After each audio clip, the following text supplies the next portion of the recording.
Hello out there, my name is Laolu Akande and you are on to Inside Sources. But first, here is my take for today entitled, Something Potentially Cheerful. In the heat of the dramatic political defections that we are seeing and the troubling massacres in central Nigeria, there's a flicker of good news, but it is hidden away, which has significant potential to transform the human capital development situation in our country. In the past, Inside Sources have highlighted the parlor state of basic education in Nigeria, seeing how primary school pupils learn sitting on the floor, sometimes under the shade outside with no roofs over their heads, and when inside, under dilapidated and decrepit classrooms and buildings. We have noted here, with worry and concern, the poor welfare for teachers and the below-par teaching skills, especially in basic education, and we raised our voices on the alarming figures of out-of-school children across the country. All of this is happening while several state governors are not tapping into the available federal funds, especially and in particular, the Universal Basic Education Fund, which has hundreds of billions of naira for states to transform primary and JSS in their states. The states only have to come up with a matching grant to access the funds. But for the most part, several states have left those funds idle. And now, the Minister for Education, Dr. Tunji Alausa, is being reported doing something concrete about it to encourage the state governors to take the money. Those untapped funds is now heading up to 300 billion naira. Lying fallow. Imagine that. In the past, while most states ignored the funds by not meeting up with their matching funds, the federal government also in the past have simply just remained laid back, uninspired by the excuses and the refusal of many of the state governors that don't come up with the counterpart funding. For instance, by December 2024, that is last year, 34 states and the FCT have refused to access 263 billion, over 263 billion of those UBEC funds because they don't want to pay the matching grants for 2024. According to the data that we obtained from UBEC, as of January 2025, some 9 states have actually paid up their counterpart funds, and that includes Borno, Kano, Ondo, Nasarawa, Plateau, Akwa Ibom, and Bayelsa. Katsina State also paid its matching grant of over 1.7 billion for the first and second quarters of 2024. Yet, this leaves a big chunk of almost 300 billion of untapped federal funds that many states are not getting. Now, a report on Thursday by The Guardian and Empowered Newswire disclosed, and I quote, "In what is a departure from previous practice, the Tinubu administration is making a spirited move to enable several state governments receive hundreds of billions of naira in federal funds dating back to 2020 through the Universal Basic Education Fund, clearing a 5-year backlog." That is a breath of fresh air, and we must give kudos to the Tinubu administration and also to Dr. Tunji Alausa, who reportedly is making this move. We must now urge the state governors in several states of the Federation to embrace what seems to be a positive wake-up call from the federal government. Let us say it again. There is about 300 billion naira in backlog funds that are still untapped since 2020. The report said the plan by the minister is part of a broad reform agenda to revive basic education across the country through an innovative funding mechanism which aggregates critical data and statistics of how the funds can actually transform basic education in each of the over 30 states that have left those funds idle for years. This new strategy, the report continues, and it seems to me a positive arm twisting of the state governors who have refused to tap the funds, reminding them of how the money can change the fortunes of primary education, especially in terms of teacher training, building of classrooms, safe learning environments, and how the out-of-school children problems can be significantly solved.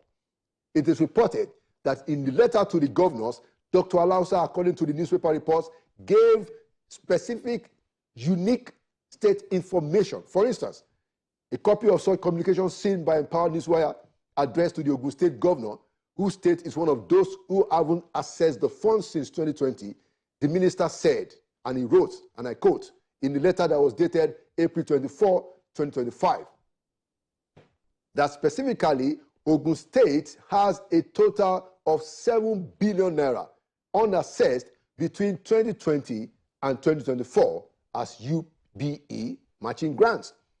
The letter tabulated the amount that is due to the state since 2020. For instance, in 2020, the state was entitled to 750 million.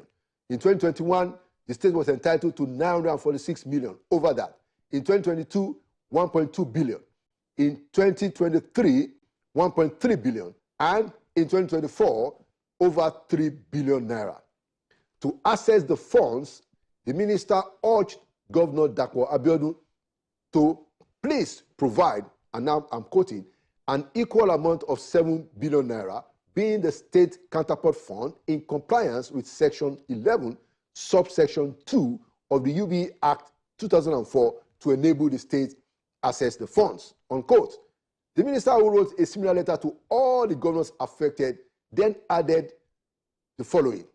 Said, Your Excellency, these funds are critical to expanding quality education, in this case in Ogun State, by constructing new schools in underserved communities and addressing other gaps, including the need for the rehabilitation, specifically in Ogun State, of 5,126 classrooms, construction of 1,299 school fences, 996 toilets, 116 boreholes, and training 14,772 teachers. These investments, the letter continued, will significantly reduce the burden of 182,596 out-of-school children in the state, and also increase the primary and JSS enrollment from the current 79% and 59%, and also improve access to a safe, effective learning environment. Additionally, according to the letter, those funds will help advance foundational literacy beyond current 35% in Ogun State, unquote. What is now left is for the state governors, all of them involved, to wake up and embrace this positive persuasion from Abuja and use the money to assuage the sometimes shameful situation of especially primary and JSS schools, train teachers, pay them better, and ignite a human capital revolution, which is about the best security for our country. And there you have it. Inside Sources will be right back. Welcome back to Inside Sources. Today we are leading the show with two of my very important guests in the past from the United States who have shown considerable interest in certain human rights issues in our country, especially the Sunday Jackson death row case. But they will be commenting today also on what is happening in Plateau and Benue, and give us some insight in some very specific things that is also happening in Kano State. So I'd like to welcome back to Inside Sources, on my immediate right, Mr. Emmanuel Ogebe, a US-based human rights lawyer, who is also a long-time Nigerian activist. It's a pleasure to meet you again. Inside Sources. Thank you.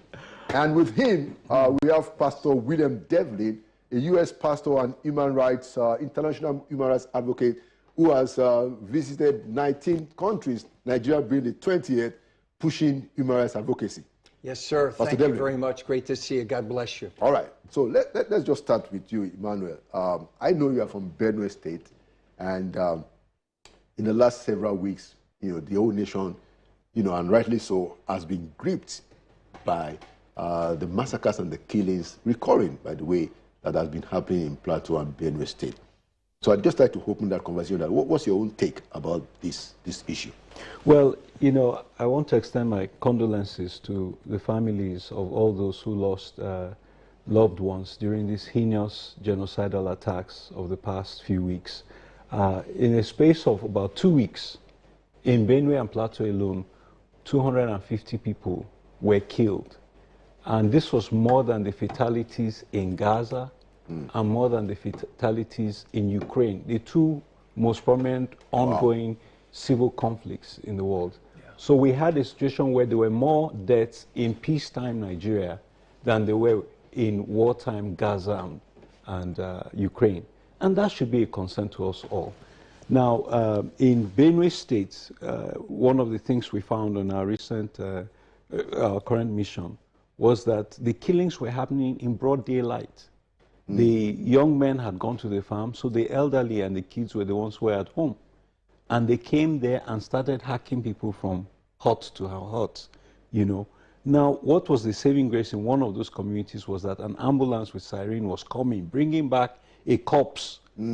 And the attackers heard it and thought it was military response and left. This was specifically in Benue. In Benue. So my point is, if an ambulance could chase away terrorists, what would have happened if the actual military had responded? So we have... Was this specifically the Zike attack? No, this is Benue. Zike occurred in Plateau. That's yes. Yeah. Zike occurred in Plateau. And you know, Dr. Devlin can talk about the Zike. Yeah, but state response actually will have an impact. It is when these people believe that they will operate unchallenged that they're able to do the worst. Very important point, Emmanuel. Let's take it to Pastor Devlin. I know that you were specifically, you know, among other places, in Plateau. Yes. And even interacted with some of the survivors of the victims. You know, you have showed me quite a bit of your interaction. Can you tell us the impressions that you got in your interaction with some of the victims and your own take generally as an international human rights advocate? Yes, I have become a great lover of Nigeria and for the Nigerian Christians, and that's why we've been back 3 times in the last 5 weeks dealing with these issues. And when we heard about what happened in Plateau and in Benue, we said, we're going to come. So that's why we hopped on a plane from Washington, D.C., and we came. And the day we landed, we went to Zika Village there in Bossa County in Plateau State, and we heard of the devastation. And then we went to the local hospital, just a very simple and plain hospital, and we met a woman by the name of Alice, her picture right here. And as we sat with Alice... It's one of the victims you know, of the Zike attack. Yeah, one of the victims of Zike attack. 54 people killed on Palm Sunday, 2025, in the middle of the night. The Fulani came in with impunity, unbelievable. And this young woman, she, 10-month-old, a 3-year-old, and a 7-year-old, as she's holding the 10-month-old, the Fulani come in and sliced off the ears of this child, slit the throat, killed this 10-month-old child, Mary, as this mother is holding the child in her arms, and then go to the 3-year-old, do the same thing, slit the throat. And this was what she told you this? Yes. She told us this on the camera. And as a result of that, but... And what's her name again? Alice. Okay. Her husband... This is Alice, and she...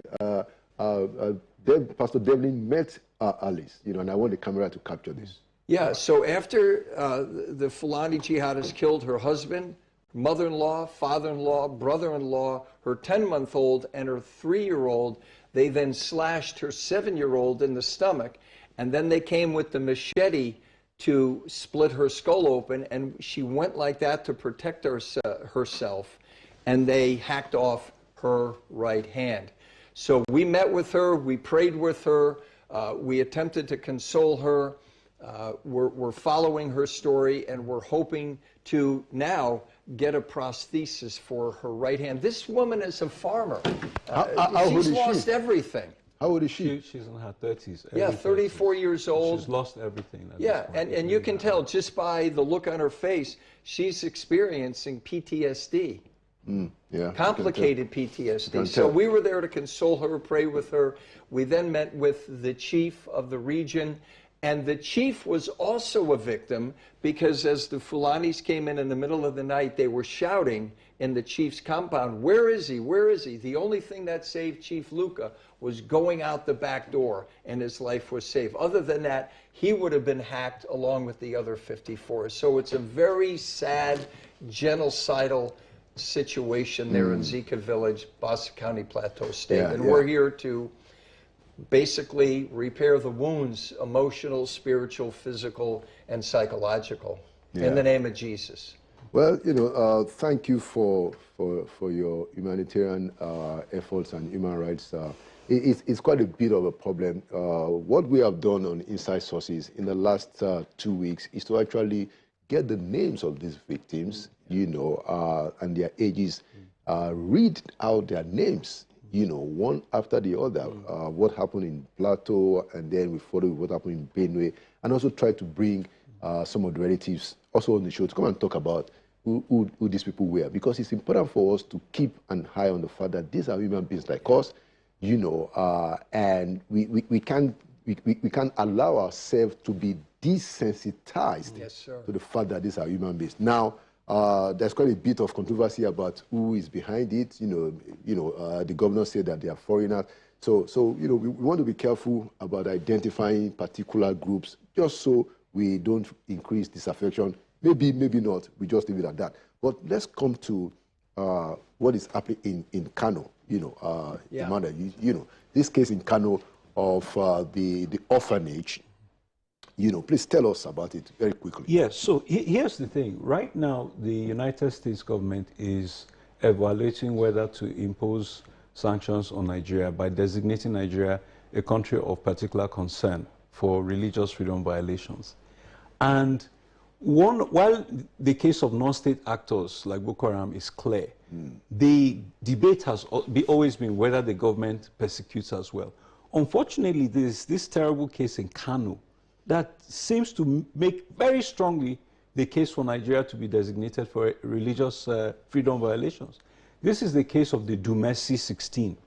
And what happened is, can you believe it, on Christmas Day... What is Dumesi? Is that the location of the street? That's the name of the orphanage. Of the orphanage, yeah. Okay. Dumesi. Dumesi. It's a French word. Yes. Sounds like So what happened is, on Christmas Day, people showed up at an orphanage, not bringing gifts. In 2019? In 2019, but bringing handcuffs.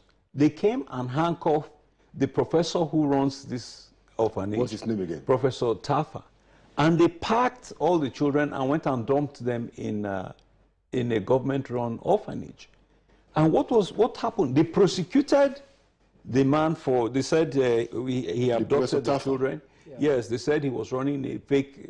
Professor Tafa is also a resident of Kano State. Yes, and had been operating the ministry there for decades. Yeah. And so he was, he was set free from all the, baseless charges of abduction and trafficking, but convicted of forging the license. Of course, on appeal to the Court of Appeal, the Court of Appeal kicked out his conviction and said, look, this is a noble man doing a great job. He should never have been prosecuted. So in 2023, he was set free. By the Court of Appeal? By the Court of Appeal. Yeah. Now for Kano State to return the children, now that all the cases have gone, since 2023, they have refused to do so. What did Professor Tafa do to get the children back after he was cleared? Ultimately, an action was filed in court, right, for the children to be released. And the case went through numerous adjournments. The judge kept saying they should settle. How do you settle a human rights matter? So finally what happened was, we came in last month, we sat down, we mediated with the Ministry of Women's Affairs. They agreed that they would, look into the matter. And they drafted a settlement agreement. This is the Ministry of Women Affairs of Kano State. Yes. They drafted a settlement agreement, shared it with the Council for the Orphanage, signed it, agreeing to release the children on or before March 19th, took the agreement to the court. The court issued it as an order. As an order, okay.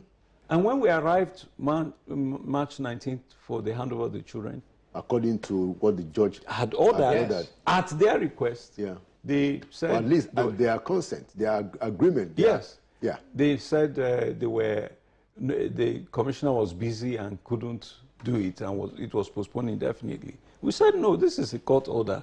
You can't unilaterally vary a court order. Long story short, a few weeks ago, we heard that they have gone and applied to set aside the consent judgment that they themselves entered into. So you see the absurdity of this situation.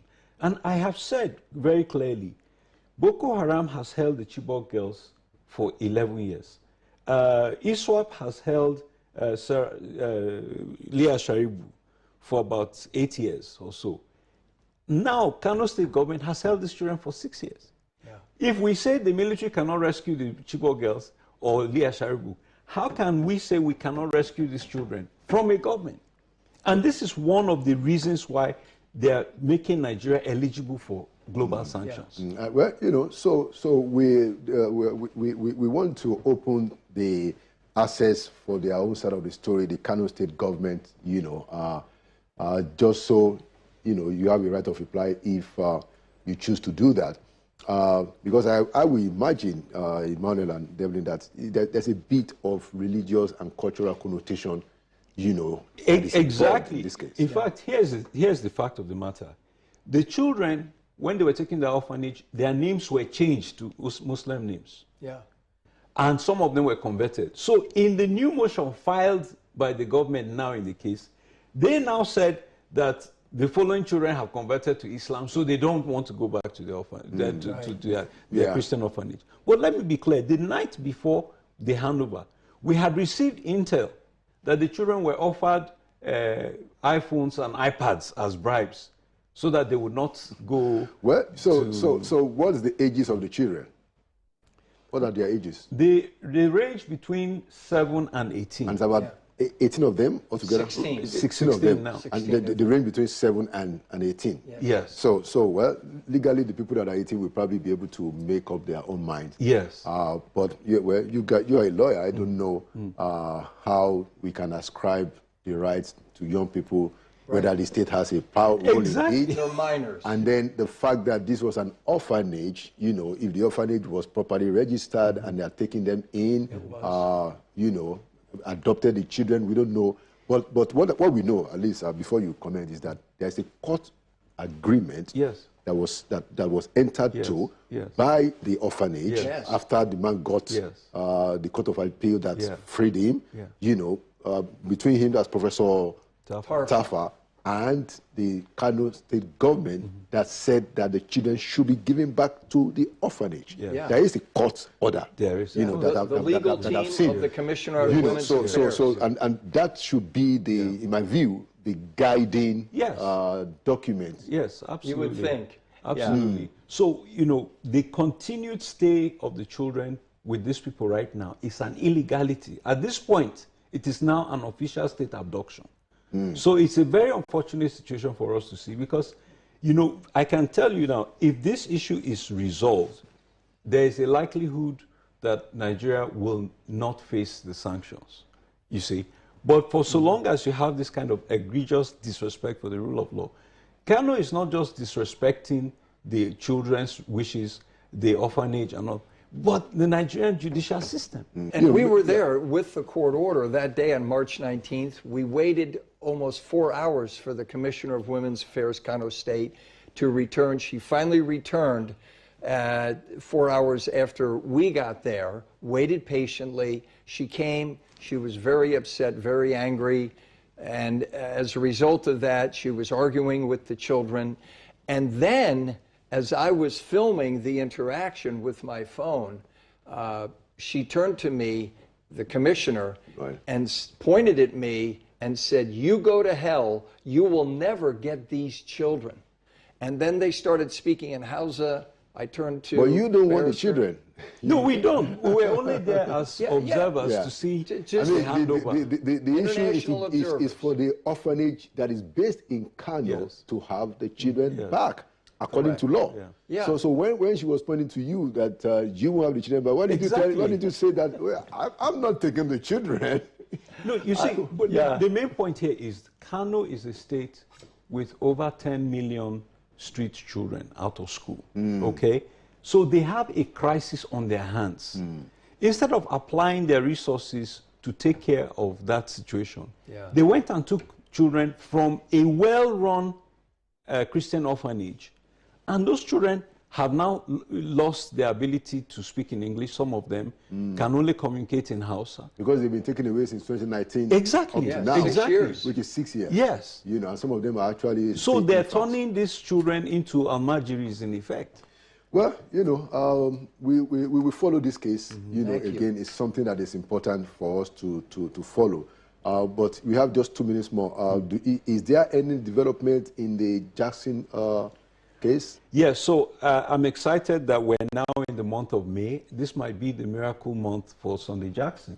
The reason I say that is that Governor Fintiri has been known in the past to release prisoners or commute sentences or grant pardons on May 29th to mark his anniversary. That's the precedent that has occurred before. And so we're hopeful that for this May 29th, that he will do the needful for Sunday Jackson. So let's keep our fingers crossed. That, it will. And we're grateful that we could be on the program today, and we're encouraging people to continue to pray for the release of Sunday Jackson. So they can follow this if they go to #SundayJackson. They'll get everything they need to know so they can pray intelligently. And we're hoping and praying, and that's why we came back again in order to pray and seek the release of Sunday Jackson, this innocent man. Thank you so much. We join you in that expectation, and I'm sure that you know, there are many Nigerians of goodwill who are also following this Sunday Jackson matter.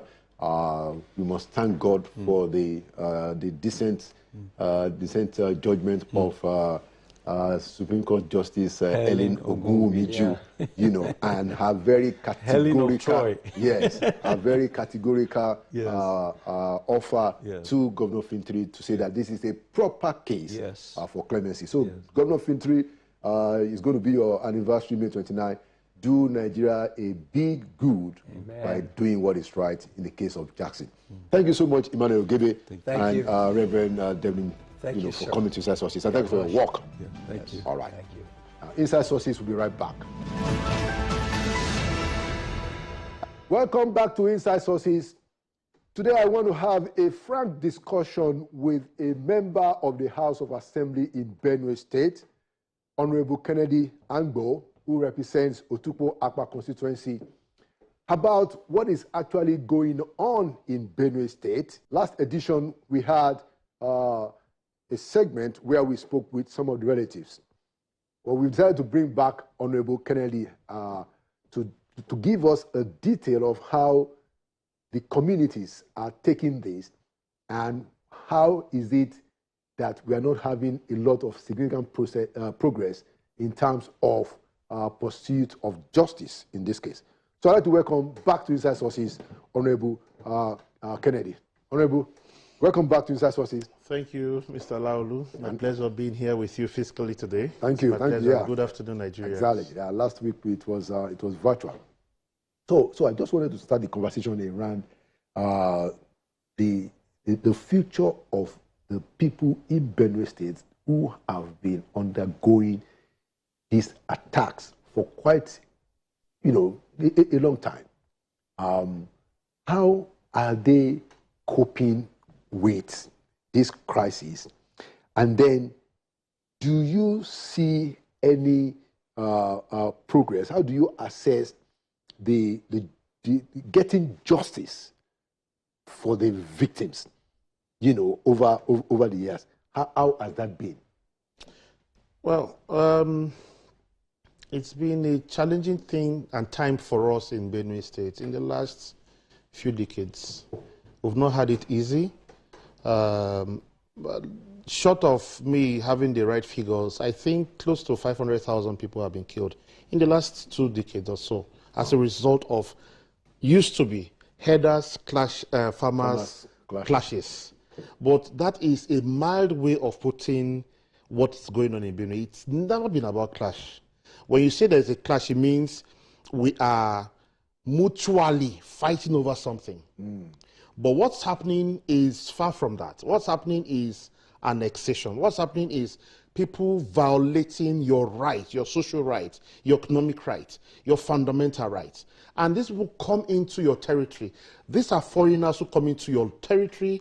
A man comes to your house, rapes you, kills you, maims your children, takes away your food, uproot your crops, burn down the ones they can't eat, they can't finish eating. That is crime and criminality of the highest order. So when you reduce it to clash, you're making mild of what's going on in Benue State. I understand that. But I want us to take off from how is it when you look at how is justice being served? Are those people that are arrested, are they being... So I'm going to that. Okay. So when you look at that, it forms the foundation for why justice should, whether we should talk about justice or otherwise. Because justice means that something has been done wrongly. Then redressing it is what you call justice. But when something happens and you gloss over it and you think that nothing wrong has been done, then you can't serve justice. And that in itself is injustice. So what has happened over the years is that you arrest these people, hardly anyway, a few of these people who are arrested, these Fulani headers, terrorist Fulani headers, who come to terrorize and kill people. A few of them that have been arrested, what you see is that they become consistent customers of the law enforcement. And so they are arrested, they are not prosecuted, they are bailed. The next thing is that they go back into the society again, commit worse crime than the one they had committed before, and they are arrested again and come back. And so sometimes these people become customers to the police department. And when you ask them, they ask you that they do not have evidence to prosecute them. Now, a few of the time, like in the last 2 weeks, some arrests were made. And 3 of the boys that were arrested had been identified that there are people who have been arrested before, handed over to the police, and the police had granted them bail. And so now they have been arrested again and arraigned. Before they were arraigned, I went to see the commissioner of police and I asked him, what then should we do? What is the situation? I actually said that they should be arraigned. And what he told me is that at that point, the judiciary were on strike. Josun in Benue State was on strike. And he said the courts are closed. And so even arraigning them before the law court was a problem. But then again, when you now arrest them and eventually they find that they have their day in court, you see that on trivialities and on technicalities, these people are let off the hook. And that's what's been happening. Now, just yesterday we saw Nnamdi Kanu having his day in court. Yes. How many of these perpetrators do we know that is notorious, that have you seen having his day in court? That's a problem.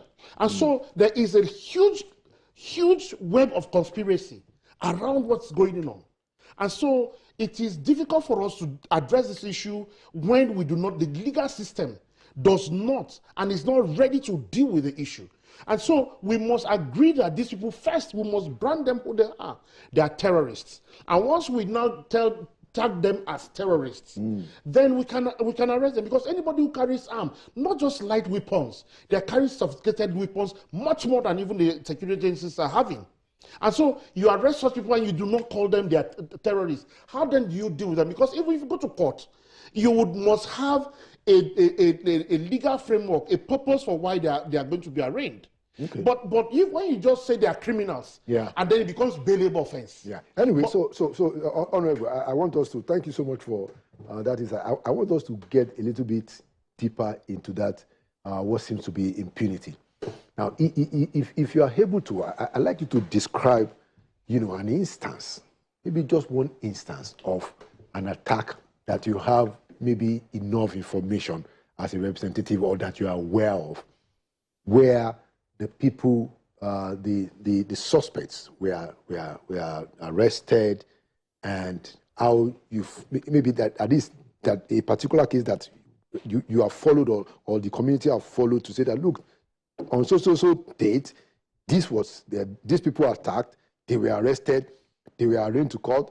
They said that they don't have evidence or they were bailed. Do you have, are we able to describe a little bit more specificity, even if it's just one, for us to be able to establish what is clearly, a judicial crisis. I know, and I think I should say this also. I know that, the issue of impunity and getting justice for the people who are victims of all of these attacks, especially in places like Plateau and Benue, I know that it's a big deal. I remember that when I was when we were in office, in the presidency, that I tried to even, work with the security agencies to get, we needed the names of the suspects, and we got, we got names of suspects that were arrested, the offenses that were charged.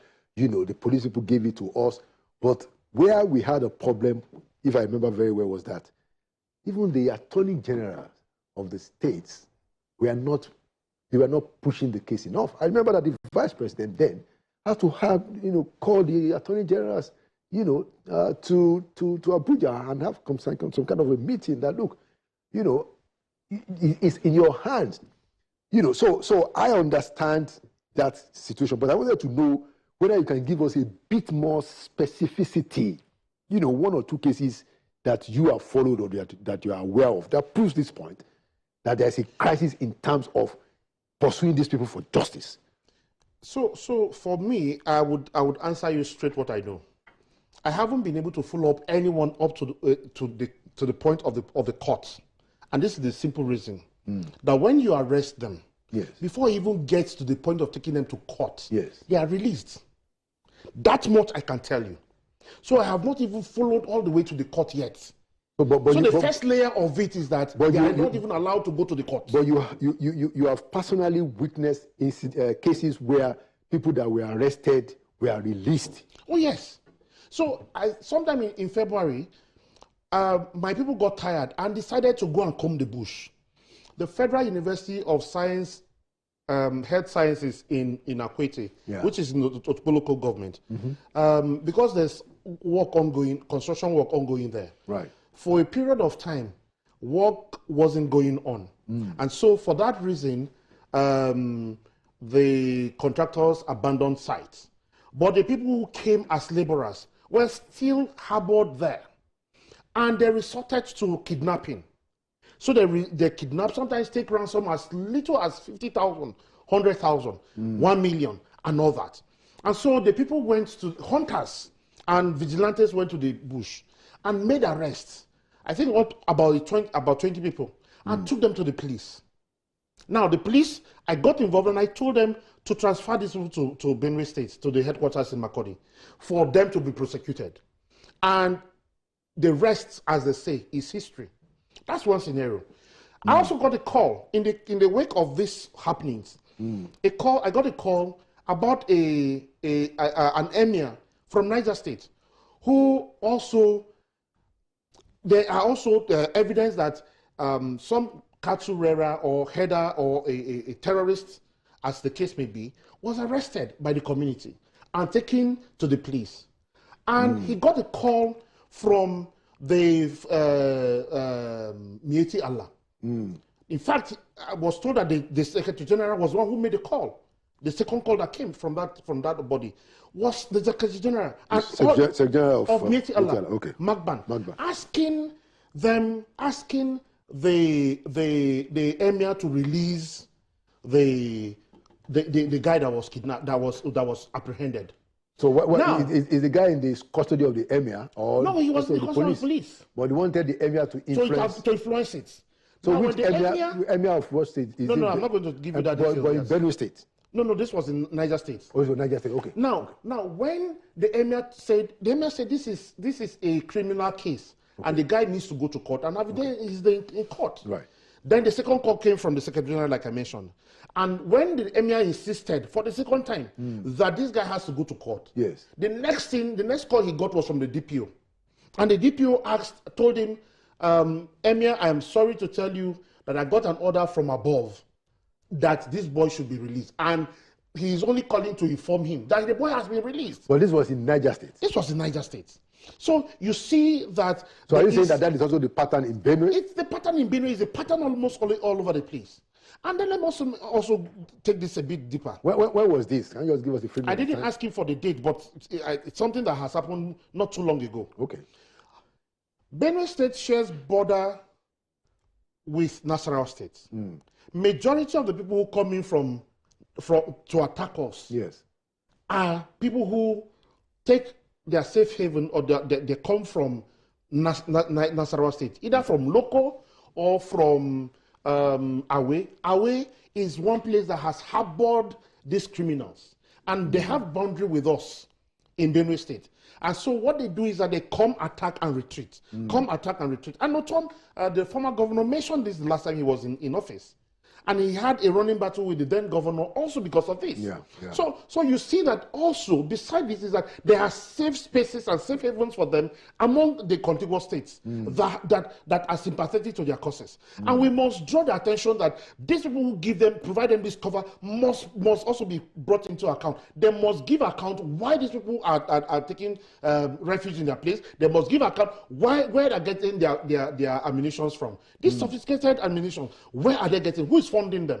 So because you can't just carry arms and move about. We have checkpoints between Nasarawa and Benue. You have not less than 20 checkpoints or more. But every time these ammunitions find their way into Benue, regardless of those checkpoints. And so you must also see that there is a high level of network that these people use in bringing their arms, bringing the personnel, the manpower to prosecute this war. They also smuggled in using trucks and lorries. So they bring them in the cover of the night, and they come in disguise, and they come in the cover of the night and diffuse into the forest. And then they of course, when they're coming, sometimes they carry these cattle and they hide the guns under them. Hence, our security agencies are unable to detect them. What else do you think can be done? And we're coming to the federal government, but I wanted us to start from the state. What else can the state do within its own powers in terms of justice, in terms of law enforcement, to try and nick this thing on the board? Okay, so one of the things we must also understand is that the people who administer the laws are human beings. Yeah. They are susceptible to the vagaries of life. Some of them tilt the scale of justice in the direction to who pays them. That is a known fact anywhere. And I'm not criminalizing the justice system, but I'm saying that we also have corrupt judges that where they are supposed to look at the law the way it is, they would look at technicalities and base judgments on that. So for us in Benue State, again, the issue of the law legislating on arms and ammunition, light weapons and all that, right. It is an exclusive legislation. And so that must be squarely situated with the National Assembly. That anybody who is the truth of the matter is that I think bearing arms is not. I think it's not a capital offense. But when the law wants to catch up with you, right? If they see with light weapons, they will make sure you go to jail. Yeah. So the application of the law is a problem. And so whereas the same law where somebody is arrested with arms and is bailed for just 2,000 naira, some other person will be seen with ammunition, especially during elections, and you see that this person goes to prison. And so bearing arms, as far as the law is concerned, is supposed to be a criminal offense. But some judges will grant you bail because of the powers that are behind the person that has been arrested. And so these are things we also need to look at. So the jurisprudence is not just about the law itself, it's also the implementers, the application of the law. Who interprets it? Is the person interpreting it to suit the country? Because what I've also discovered with lawmaking in Nigeria is that people make laws, or lawmakers make laws not essentially for the benefit of all. Sometimes laws are made to cover for the immediate, and that's where we have lacunas in the law. When I'm in the office, I maybe because I'm enjoying the cover of the office right now that is tenured. Some people say, because I am there for now, I must make the law to protect my office. And that law cannot stand the test of time, because when another person comes and you test that law against other standards, the law will crumble. And that's the problem we have. And so if we must make laws, the law must not be retrogressive, the law must not be targeted at person, the law must not protect certain individuals. It must be law for all. Take, for example, the law that was recently passed, the cybercrime law. I have a problem with some of those laws. Because in one breath, the law, you're supposed to have freedom of information, freedom of expression.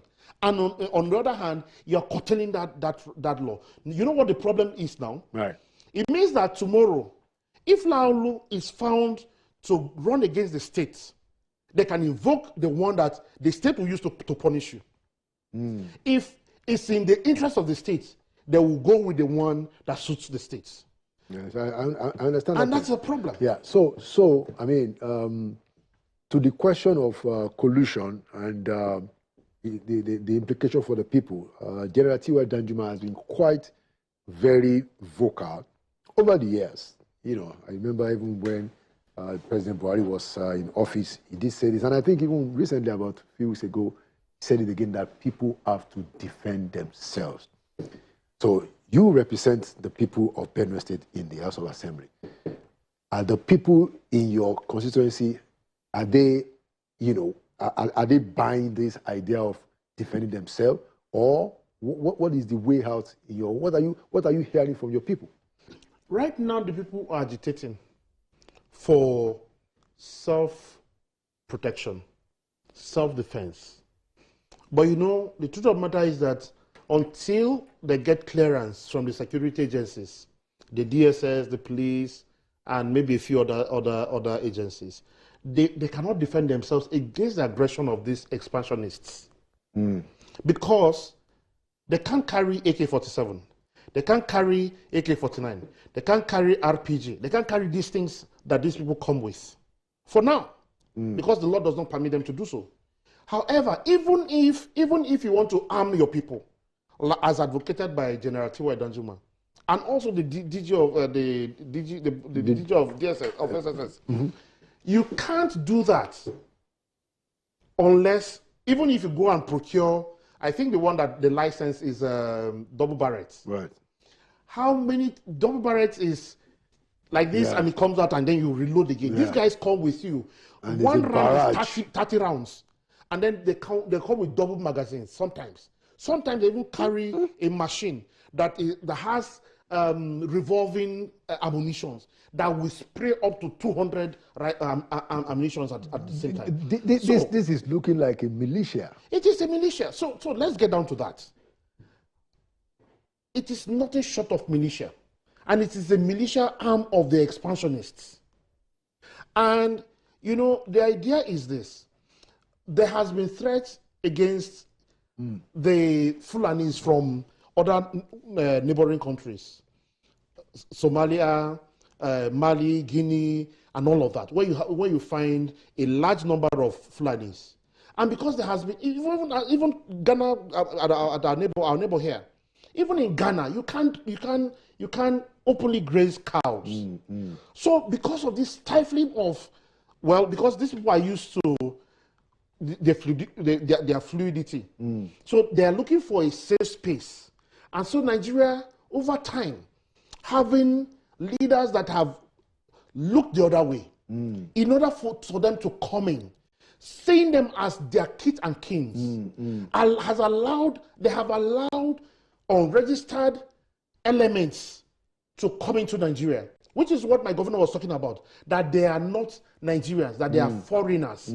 But we must also state this clearly, that they are not only foreigners, they are foreigners who have brothers here who invited them. And so what they do is that they send emissaries, they send messages to them, and it may take a year, it may take 2 years, and they will trace the routes all the way down. Wow. And as they come, they have already made plans for them. And that's why you see them, bring them and say, okay, begin to go down south. Begin to head towards Benue. Some people allege that there's even like a map. There is a map. That map is all over the place. There is a map, there's a route all the way from Senegal down to the east. And that they've identified particular places. Oh, they have. Wow. So these are elements that must be checked. Now, because Nigeria has not been serious, particularly with leadership, the leadership of Nigeria has not been serious in tackling these issues. Because if we are serious, number one, every foreigner who comes into this country should be identified. Mm-hmm. And that's what people do all over the world. So I wanted to ask this final question, that why hasn't the people of Benue State come up with something like the Amotekun that the Southwest people came up with? And then if you were to get an opportunity to look or meet the president on this matter, what will you ask him to do to solve this problem? Final question. Well, I will start with the last. Yeah. If I were to meet the president, what I would tell Mr. President is, number one, be the president that we voted for. Deal decisively with every issue, any issue of insecurity, insurrection, terrorism, any form of it. It doesn't matter who the person is, and it doesn't matter who is pressurizing you. You must deal with the issue squarely. That's number one. Number two, you asked what form have we taken as the people of Benue State? Just like the Southwest came up with Amotekun. So in Benue, we used to have the volunteers guard, we used to have the livestock guard as well. And so last year we harmonized the law, and we now have what you have the civil protection guard in Benue State, which is an umbrella body that houses all the vigilantes and all the groups in Benue. And that is supposed to deal with some of these issues. But the problem is that these people, number one, do not have the wherewithal. We've not done proper trainings for them. They need to be trained. Right. We've not properly equipped them. They need to be equipped. We need to buy them rifles. We need to get clearance from the NSA. And I hope the NSA will be able to give clearance, because he was in Benue and he saw the bloodbath. Yeah. And these are the things we need to do for Benue to defend itself. And how do you think Governor Halia, final question, is handling the matter? I think so far the governor has been very decisive. If you ask me to call the governor right now on security, in the last how many weeks, he's done beyond 80%. And that for me is the kind of call I want to see from my executive, from the governor of Benue State. He has provided leadership, he has provided the direction, and that's why we're seeing the result we're seeing now. Arrests being made, and there's relative calm returning to Benue State, particularly in my place. We've not had such incidences, and we have seen a lot of migration. There's bombardment going on, and the governor was in Abuja last week to speak with the president, to also speak with the security chiefs. And we have seen a lot. Now Benue State didn't used to have CTU. That's the counter-terrorism unit. Now we have that in Benue. That's the kind of leadership we have longed for. And that's what we have in Benue State right now. All right. Thank you so much, Honorable Kennedy Hambo. Thank you for your time. And thank you for your services and your contribution.